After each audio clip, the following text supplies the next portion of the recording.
Hey everybody, welcome back to Thursday Thoughts with Rito. It's me, Rito. Thanks for stopping by. I'm glad you're here. I want to do something just a little bit different today. Usually I just kind of pick one verse and I just kind of talk about it. Well, I was reading Psalm 62 and I really felt led to share about it with you guys, but I couldn't pick out just one verse. So I kind of want to walk through the whole thing really quickly.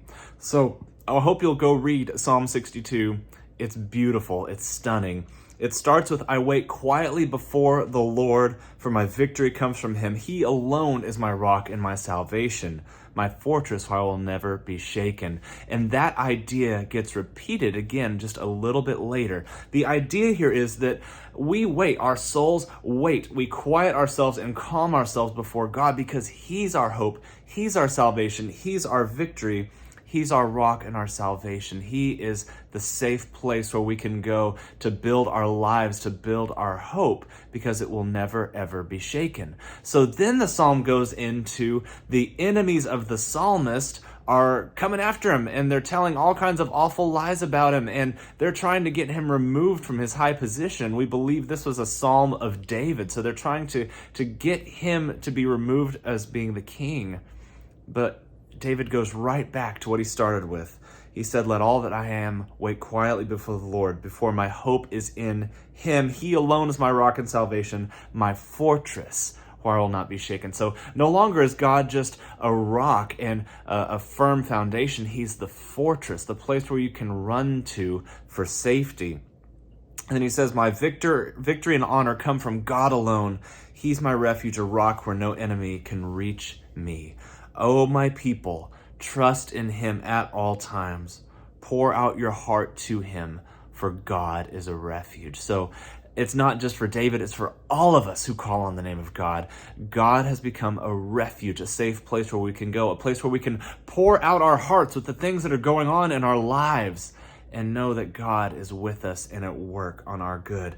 So then the psalm goes into basically a section about how people aren't as big a deal as they seem. So the people who seem super important, they really aren't. They're really just like more common people.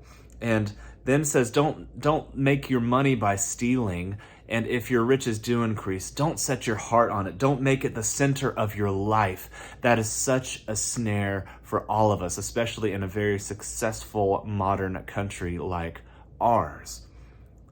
God has spoken plainly. I've heard it many times. Power, O God, belongs to you. Unfailing love, O Lord, is yours. Surely you repay all people according to what they've done. Power and love belong to our God. That's why we can take everything that's going on in our lives, all of the attacks of enemies who are maybe trying to slander us.